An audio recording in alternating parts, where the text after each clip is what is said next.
Good evening, community. My name is Chris, and tonight I'd like to share a story with you. My family has long been haunted by paranormal events. One night, my sister-in-law stayed over at our house, and my mother shared this story with her.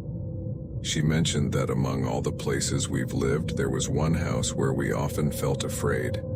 She even recalled how my brother and I, who were very young at the time, used to talk about playing with an invisible boy, a playmate unseen by everyone else. But things were about to take a darker turn. One evening, as my entire family gathered for dinner, we heard the front door open. With no one else expected, we all turned, shocked, to see who it could be.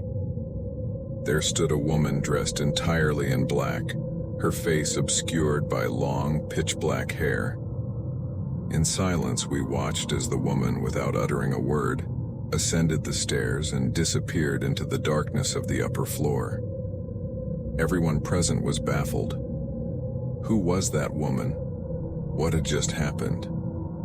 As we debated who would go upstairs to investigate, my mother gathered her courage, leaving us to argue, and climbed the stairs to the third floor. There, in the dim light, she called out, "Is anyone there?" There was no answer.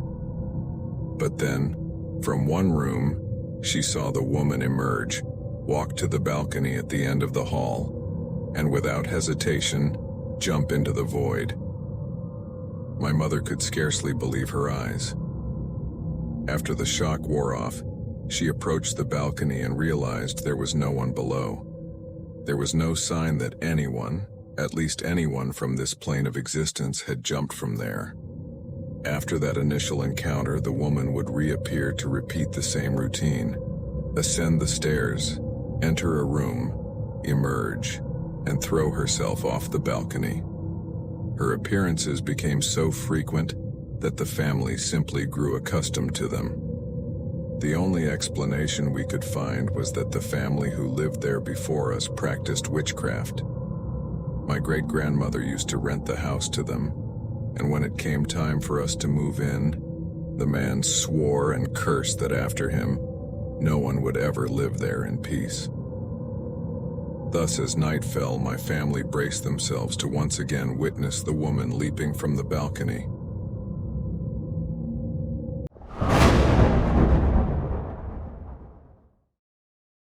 Hi everyone, my name is Allison. About 13 years ago, my eldest son was just 3 years old, and I was 7 months pregnant with my second daughter.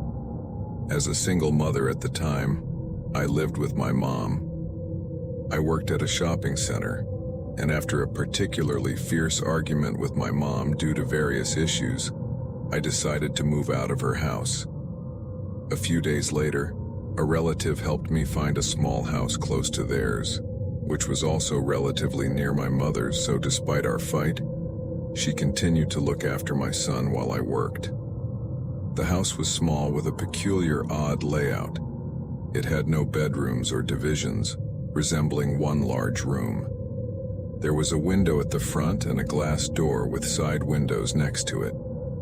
At the back, another metal door with glass above led to a small patio where a wash basin was located, directly opposite the bathroom. To get to the bathroom, one had to cross the patio, about 2 meters long. Initially, everything seemed normal.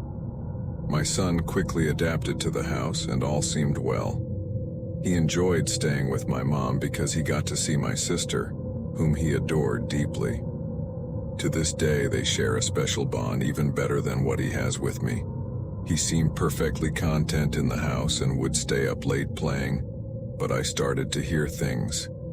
First, there were noises, the typical sounds of things falling, buses that seemed to echo in the middle of the night, as if someone else was inside with us.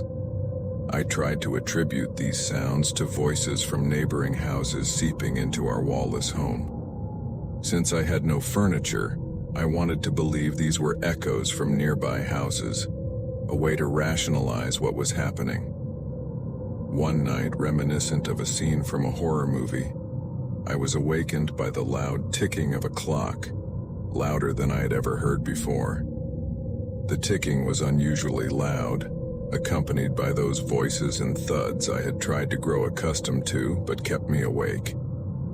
I got up and removed the batteries from the clock, but a few minutes later it started ticking again, batteryless.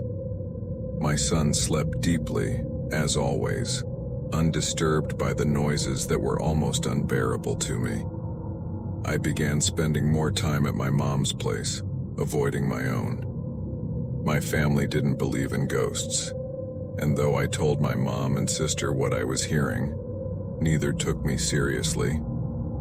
They feigned interest, but clearly didn't believe me. Then my sister noticed a change in my son.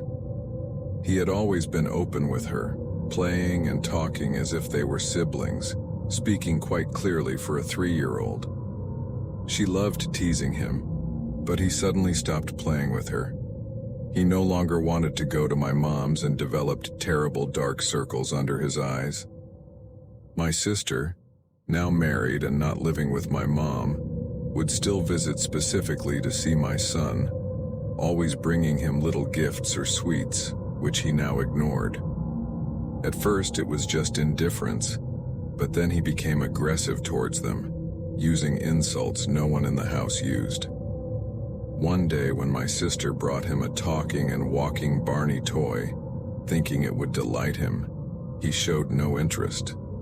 She insisted, trying to show him how the toy worked, but he just said, "Stop messing around. I want to go home." My sister was shocked and confronted me about teaching him such ugly words. I assured her I never used that language around him, and she, still upset, warned me to be careful about what he was exposed to, noting that he had never acted this way before moving to the new house. As my son's condition worsened, toys began to turn on by themselves, move locations, and we would often hear the patio door opening. Shadows appeared in the bathroom, suggesting someone standing there, but upon checking, no one was ever found. Finally, I convinced my mom of the severity of the situation. My sister was present during this conversation, hearing my nightly fears and struggles.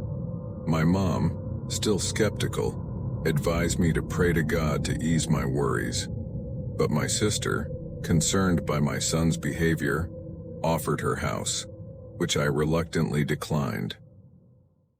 Returning home one day, I found it unusually cold. My son quickly fell asleep on the bed, as if needing that specific spot to rest. As I prepared to join him, I pulled the patio door to close it but felt resistance, as if someone on the other side was pulling back. Dismissing it as my imagination, I glanced up to see horrifying claws gripping the door. Without screaming, my instincts kicked in, and I pulled with all my might until the door closed. A voice from the other side declared, "You won't take them away, the children are mine." I immediately called my sister, asking her to pick us up while I packed some clothes. Her and her husband, living not far away, arrived in about 10 minutes. With our belongings ready outside, I went to carry my son, who then screamed and hurled the most terrible insults I had ever heard from him. He was impossible to remove from the bed, clinging to it fiercely, causing me to start bleeding, worrying me due to my advanced pregnancy. My sister came to assist, and together we struggled to free him. My brother-in-law, a large and strong man, barely managed to detach my son from the bed. We left the house with my son kicking, screaming, and swearing.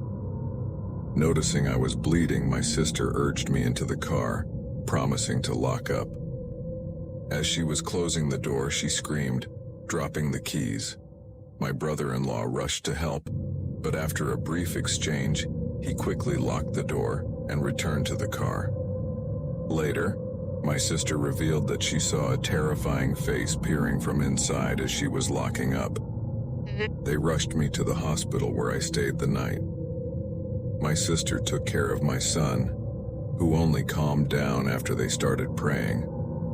When we told my mom everything, she consulted a friend with the ability to see things beyond our perception.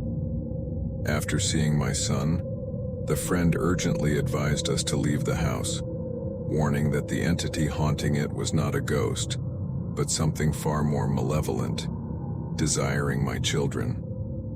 She provided prayers and candles to use while we retrieved our last belongings, but insisted we never bring my son near the house again.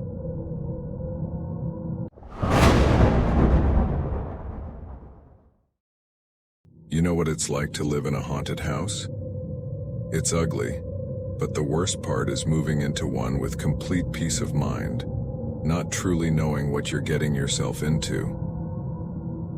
I want to share what happened to me and my mom.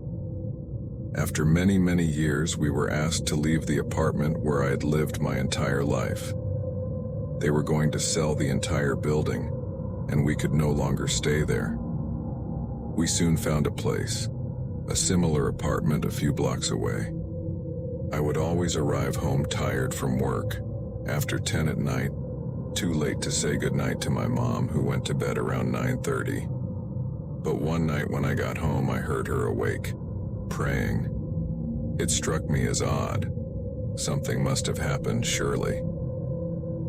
I approached her room and saw her silhouette kneeling through the frosted glass of her window. This window had opaque glass that allowed silhouettes inside the room to be seen when the light was on.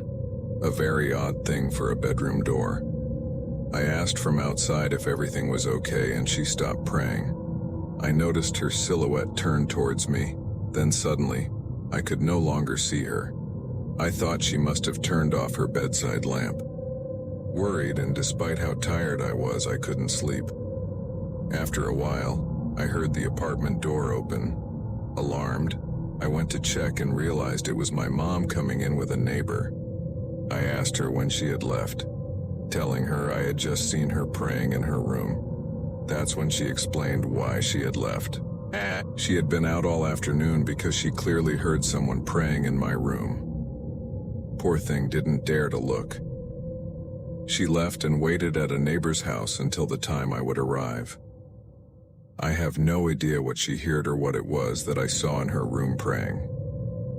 The only thing I know is that we only lasted a month there, and my mom refused to be alone, even for a moment, in that house. To this day, the house remains empty, occasionally rented, but never for long. Thank you for staying with us, community. Hope you enjoyed this episode too.